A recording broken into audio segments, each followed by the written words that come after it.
Estamos ya en comunicación con Rodolfo Tailade, diputado nacional de Unión por la Patria e integrante del Consejo de la Magistratura a nivel nacional, donde bueno, estuvieron pasando varias cosas. Buenos días, Rodolfo. ¿Cómo está este lado? Delfina, Franco y Malena, te saludamos. Hola, buen día. ¿Qué tal? ¿Cómo están? Buen día, bueno, gracias por tu tiempo, primero que nada. En primer lugar, vamos a arrancar, queremos hablar varias cosas con vos, pero queríamos arrancar por este escándalo, podríamos decir, vos lo podrás caracterizar mejor, que sucedió la semana pasada en una de las comisiones del Consejo de la Magistratura, cuando iba a debatirse los casos de Lago Escondido, de los jueces y fiscales que visitaron la mansión de Joe Lewis en Lago Escondido. ¿Qué fue lo que pasó y por qué se podría decir que es un escándalo, no? Bueno, mirá, el Consejo de la Magistratura funciona con comisiones. Las comisiones se reúnen, emiten dictámenes respecto de distintos temas y luego ese dictamen es tratado por el Pleno del Consejo de la Magistratura. Una de las comisiones de trabajo es la Comisión de Disciplina, que en principio está diseñada para intervenir en casos en donde las acusaciones contra jueces no tienen o en principio no tendrían una gravedad suficiente como para que enfrenten un proceso de destitución.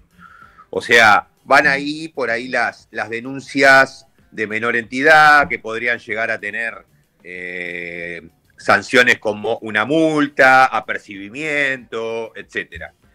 El caso del Lago Escondido, que ocurrió hace casi 3 años, inmediatamente fue motivo de un montón de denuncias en el Consejo de la Magistratura.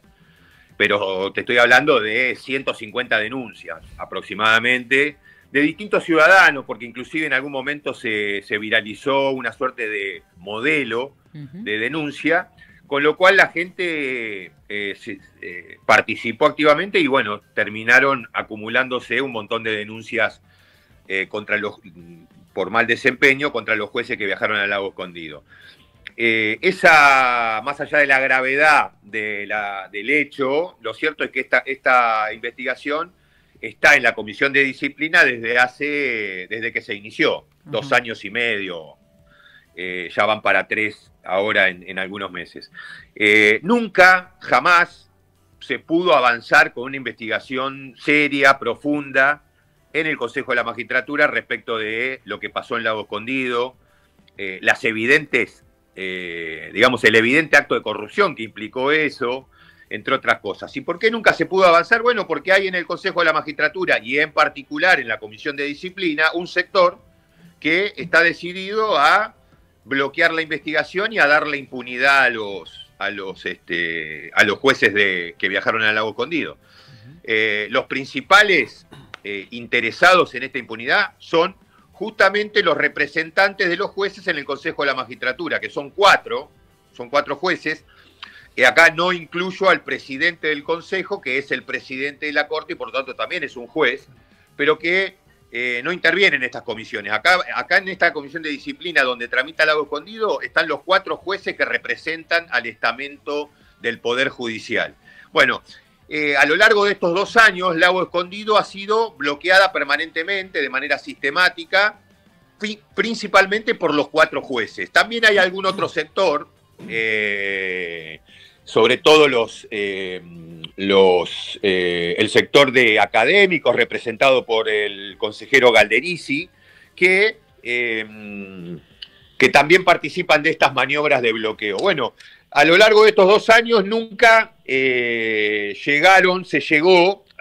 nunca tuvieron la necesidad de vaciar una reunión, de no dar quórum, porque tenían garantizado que eso nunca iba a salir porque los votos nunca estaban para aprobar medidas y profundizar investigación. Bueno, en la última reunión de la Comisión de Disciplina se ve que eso no estaba tan garantizado, los votos, o sea que había una posibilidad de que las medidas de prueba del Lago Escondido podían salir. Imagínense que ni siquiera estamos hablando de atribuirle responsabilidad a los jueces, estamos hablando de producir algunas medidas de prueba luego de 2 años y medio de cajoneo y de parálisis del expediente. Bueno, entonces como no tenían aparentemente o no estaban garantizados, no tenían asegurado el número para bloquear nuevamente la investigación, lo que hicieron los jueces de manera absolutamente torpe, pero más allá de eso, de una irresponsabilidad institucional absoluta, dejaron sin quórum la reunión, abandonaron el consejo, y la reunión no se pudo hacer porque no se llegó al quórum suficiente como para darle tratamiento a estos temas. Y bueno, el escándalo, digamos, básicamente, en el Consejo de la Magistratura no estamos hablando de una Cámara de Diputados en donde no dar quórum es una herramienta política válida. Acá no existe eso, y mucho menos en cabeza de los jueces. Claro. Porque si vos me decís, bueno, los peronistas, los radicales tienen alguna, bueno, por ahí, qué sé yo, ahora los jueces de ninguna manera pueden acudir a estas maniobras absolutamente burdas e ilegítimas. Entonces, el escándalo pasa por eso, pasa porque la reunión de disciplina arrancó 5 minutos después de otra reunión de comisión, la comisión de administración, en donde estaban todos los jueces. Es decir, no hubo un problema de, ay, no puedo ir porque estoy en una audiencia. No quisieron participar y con eso bloquearon Lago Escondido. Y el segundo expediente que les preocupaba, y que yo creo que es lo más importante que queda hoy en el Consejo, porque el Lago Escondido va camino a un archivo, va camino a quedar en la nada. El otro expediente es el de la jueza Capuchetti, la denuncia contra la jueza por haber permitido el borrado del teléfono de Sabac Montiel. Claro. Bueno, estos dos expedientes, Lago Escondido y Capuchetti, que teníamos decidido avanzar y que en principio había posibilidades de votar favorablemente las medidas de prueba, fueron los dos expedientes que a estos jueces los motivaron a abandonar la reunión, lo cual básicamente lo que está confirmando es lo que viene pasando en el Consejo desde hace 20 años. Al Consejo lo manejan los jueces se dedican a defender a sus colegas, no tienen ningún interés en encontrar la verdad de las denuncias, se preocupan solamente por sus privilegios, permanentemente rosqueando para que tengan un peso más, para que le liquiden de acá, para esas cosas. Ahora, para investigar a estos delincuentes que viajaron al Lago Escondido, para cerrar negocios, para cerrar causas, pagados por Clarín, por supuesto que ahí no se van a meter porque forman parte de esa mafia. Y en el Consejo lo están demostrando. Rodolfo, buen día. Franco te saluda de este lado. Dos preguntas. Con respecto a la comisión particular, ¿cuál sería el procedimiento? Porque vos bien planteabas recién, bueno, se levantan, no están dando quórum de una comisión particular dentro del Consejo de la Magistratura. En caso de que, por ejemplo, suceda el quórum y se logre avanzar con esto, que era un poco lo que también ponías, o por lo menos entiendo así, como una posibilidad, por eso es que los jueces se levantan. ¿Cuál sería la continuidad de ese procedimiento luego de pasar por esta comisión de disciplina? Esa como primer pregunta, después profundizamos por algún elemento más alrededor. Mira, la comisión de disciplina tiene 10 miembros. Con 6 vos tenés quórum y podés funcionar.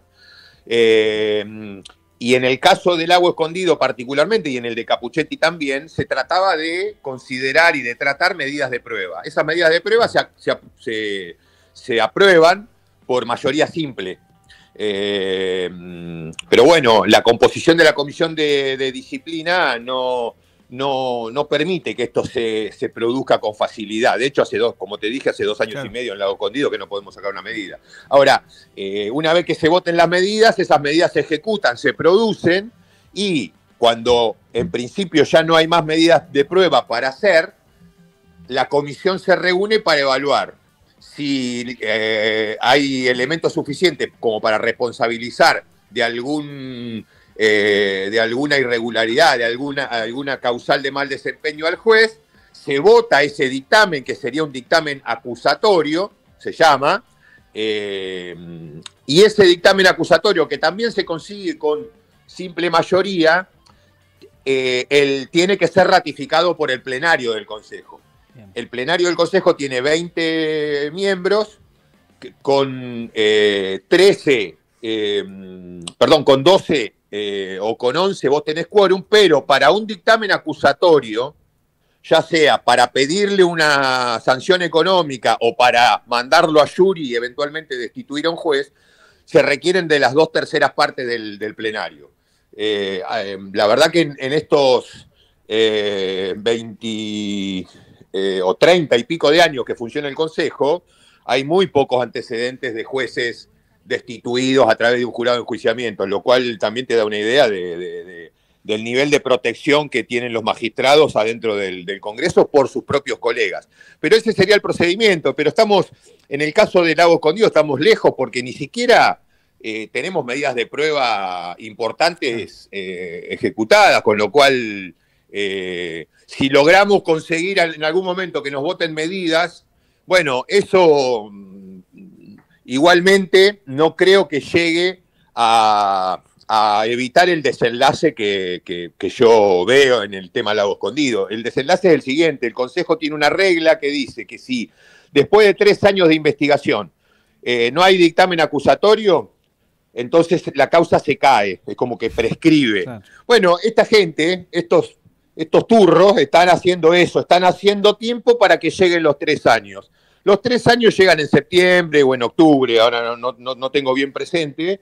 Y bueno, y una vez que llegue ese tiempo, ese momento, como no va a haber dictamen acusatorio, por lo que estoy viendo, se va a caer la causa. Esa es la estrategia de los jueces, esta estrategia berreta de hacerse los boludos, no votar medidas de prueba, dejar sin quórum, total.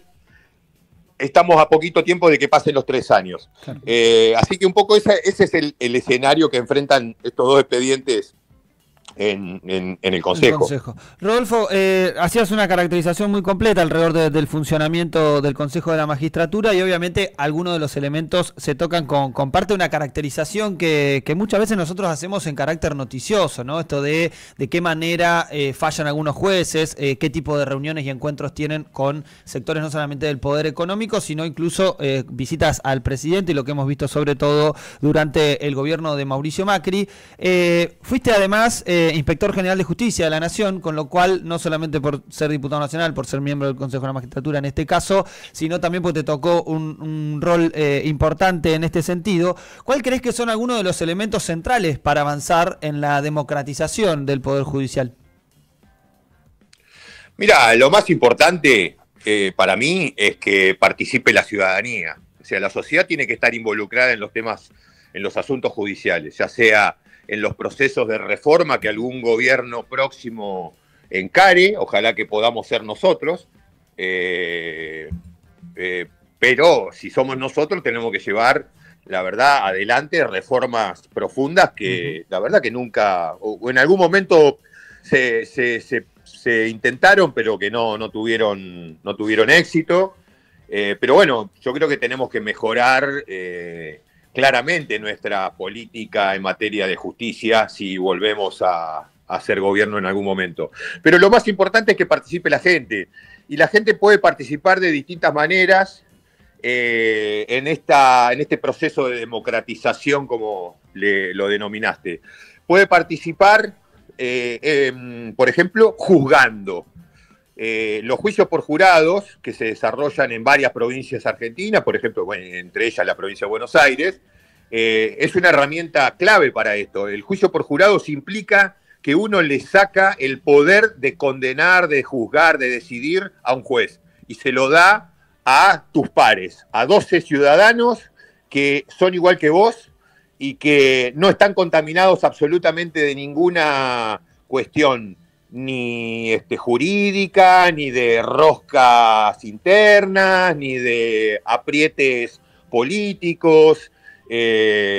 Uno puede señalar, no, pero están muy, los jurados ven la tele y después van y juzgan. Bueno, eso la verdad que todavía nadie lo pudo comprobar de manera fehaciente, pero más allá de eso, estamos hablando de un viaje al Lago Escondido pagado por el principal diario del país, así que imagínate quién tiene más capacidad de ser influido por los medios de comunicación. Si 12 ciudadanos o un juez de estos, corrupto, que está al servicio de, por ejemplo, factores del poder como los medios de comunicación. Entonces, el juicio por jurado, que muchas veces tiene mala fama, sobre todo desde sectores progresistas, para mí es una herramienta absolutamente esencial porque le pega en el corazón de lo que los jueces, donde radica el poder de los jueces, ¿no? En manejar tu vida desde una causa, eventualmente condenarte, sacarte plata, etcétera.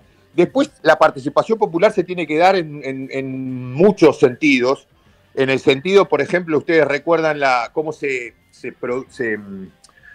llevó adelante la ley de medios. La ley de medios tuvo los foros de discusión nacional y exacto, demás. Por todo el país y terminó saliendo un proyecto enriquecido.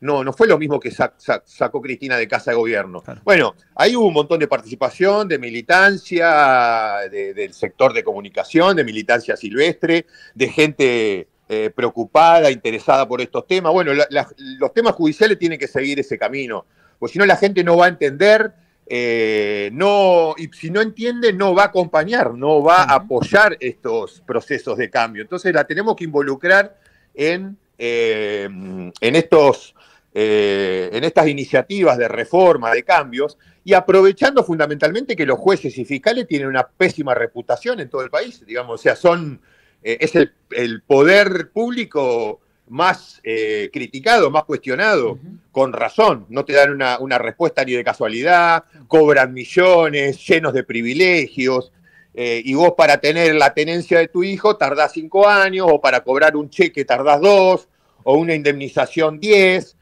mientras estos tipos viven la gran vida. También el Consejo de la Magistratura tiene que ser el reflejo de eso. Hay que sacar la influencia de los jueces en el Consejo de la Magistratura. ¿Cómo puede ser que hoy hay 4 jueces y ¿sabe cuánta gente los elige, cuántos jueces eligen a esos 4? Menos de 300 jueces. Y nosotros los políticos somos 6 de distintas vertientes políticas, 8, 4 diputados y 4 senadores, y representamos a los 47 millones de argentinos. O sea, el nivel de representación de la política está absolutamente subestimado y desproporcionado el poder que tienen los jueces. Hay que meter más política en el Consejo, si es posible, representantes directos de la ciudadanía, no que algún diputado que sea diputado en representación de la Cámara, senadores también, ahora también tienen que ser elegidos de manera directa algunos representantes populares en el Consejo de la Magistratura. Y desde ahí efectuar un control férreo, un control muy riguroso de las cuentas, de los procedimientos, de los fondos que maneja el Poder Judicial, que son enormes y que la verdad no tienen un resultado en la realidad, digamos, ¿no? Rodolfo, una cosa que les sugiero a todos es que veamos con atención el domingo 1 de junio las elecciones en México, que se van a elegir jueces. Por primera vez en la historia de ese país, se van a elegir jueces mediante el voto popular, jueces de la Corte Suprema, jueces de Cámara. Me parece que es un proceso político muy interesante para ver y eventualmente sacar conclusiones sobre si es posible aplicar ese esquema o parcialmente o lo que fuera en nuestro país. Sin dudas, la participación popular es la herramienta para volver a tener un poder judicial, o a tener un poder judicial que esté a servicio de los intereses de las mayorías, del país, de la nación, etcétera. Rodolfo, te quería consultar por algo en particular, porque también no está involucrado la connivencia judicial, y me refiero a Luis Toto Caputo, ¿no? El ministro de Economía, que en el día de ayer se dio el lugar para enojarse, ¿no? Al respecto de acusaciones o de señalar que no tiene toda su plata en el país, y vos te has encargado, ¿no? De apuntar y de discutir contra justamente la fuga que ha hecho Caputo, y cómo también ahí ha repercutido este entramado, ¿no?, que tiene el poder económico con el judicial para que nunca se lo juzgue. ¿Qué opinas de los dichos de ayer de Caputo, de esta situación que se está dando en el país, donde, bueno, se habilita básicamente la entrada de dólares a la Argentina sin andar preguntando por qué, y no se juzga o aparece como héroes, ¿no?, quien tiene la plata en el exterior? Sí, la verdad que es una concepción general, parece, que tiene el gobierno respecto a estos temas, que ya no sorprende, digamos, ¿no? Evidentemente, ya la ley bases venía con un blanqueo que al final terminó saliendo, pero no en los mismos términos que quería el gobierno, un blanqueo que era repudiado por el órgano de las Naciones Unidas que se ocupa del combate contra el lavado de dinero y el financiamiento del terrorismo, que se llama Gafi. El Gafi, es uno de los tantos dispositivos que tiene Estados Unidos para tener agarrado a los países, ¿no? Pero más allá de eso, Argentina forma parte de Naciones Unidas y se tiene que ajustar a las medidas contra el lavado de dinero que salen de estos organismos. Bueno, nos costó un montón que el Gafi considerara a la Argentina en la lista de los países que colaboran con la lucha contra el lavado, ¿no? A Cristina la hicieron parir con estas cosas, bueno, típicas actitudes y presiones de los yanquis. Pero más allá de eso, existen normas que muchas veces son razonables, y en el caso de Milei, evidentemente, bueno, aparte lo dice, ¿no? Como decías vos recién, los evasores son héroes, me importa un carajo de dónde traigan la plata en su momento. El Gafi piensa que algunas cosas son delitos y yo pienso que no, aludiendo a la evasión, a la fuga, a todas esas cosas. Así que claramente el gobierno tiene esa concepción muy clara, porque justamente es la concepción de las élites argentinas, ¿no? De los factores de poder. Las élites argentinas, que son el gran cáncer de nuestro país, se dedican a estas cosas en lugar de a producir, a ganarse la plata trabajando, ¿no? Como les gusta decir a ellos de nosotros, ¿no? Que el quit virgen y todas esas pelotudeces en las que se detienen para evitar que se hable del fondo. Bueno, en ese marco, obviamente el ministro de Economía ideal para un gobierno narcolavador como este es Luis Caputo, que es un sinvergüenza de vieja estirpe. Es un tipo que primero no tiene idea de economía, de macroeconomía, es un timbero, ellos le dicen traders o brokers, no sé qué, pero básicamente son timberos que laburan con plata en negro, que le manejan la plata a las grandes riquezas argentinas evadiéndolas, manejando fondos en los paraísos fiscales. Toda su vida se dedicó a eso, y cuando entró al gobierno de Macri en su primera experiencia de función pública, convirtió al gobierno en una gran mesa de dinero, que es lo único que sabe hacer. Bueno, así terminó el gobierno ese, reventando por el aire, y así va a terminar este gobierno, porque sigue las mismas recetas que aplicó Macri. Y el ministro de Economía, ayer, en esa discusión que tuvo con un periodista,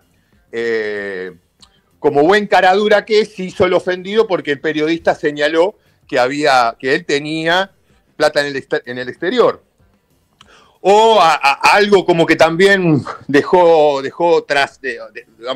entender que le preguntaba si tenía plata en el colchón. Y este sinvergüenza se hace el ofendido, como una falta de respeto, pero si tiene causas penales abiertas por lavado de guita, por manejo de guita en negro, por no declarar en sus declaraciones juradas un montón de bienes, está denunciado, lo denuncié yo, tiene un montón de denuncias. El Poder Judicial, como bien decía recién el compañero, se ha ocupado de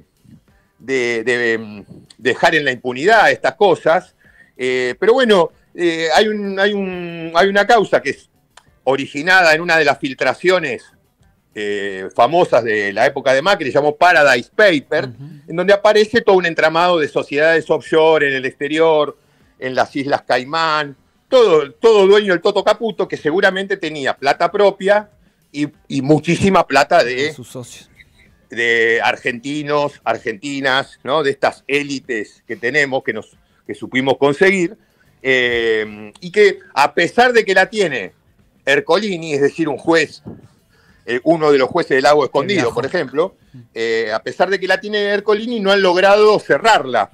No han logrado cerrarla, está abierta, y es claramente un ejemplo muy, muy cabal de lo que significa Caputo. Es decir, hoy el socio de Caputo histórico es Santiago Bausili, que ahora es el presidente del Banco Central, que también está acusado, llegó a estar procesado, lo salvaron cuando entró al gobierno, está procesado, o estuvo procesado y sigue imputado, por haber cobrado bonos del Deutsche Bank mientras era secretario de Finanzas de Macri, al mismo tiempo que le daba negocios los negocios de la deuda se la daba al Deutsche Bank. Es decir, cobraba un bono del Deutsche Bank porque había sido empleado y al mismo tiempo le daba negocios. Bueno, la justicia en su momento consideró que era responsable de ese delito, que se llama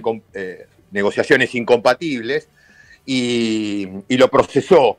Luego la Cámara lo revocó, pero sigue investigado. Es decir, estos dos sinvergüenzas que manejan la economía argentina, básicamente son dos fugadores, dos evasores seriales, al igual que el presidente o el director general, no sé cómo se llama ahora, de AFIP o ARCA, sí, que son todos, es toda una banda, que también es un especialista en fugar y evadir. Esa es la gente que maneja la economía hoy y que ayer se ofendió porque un periodista le dijo si iba a traer la plata y no sé qué, toda una sobreactuación.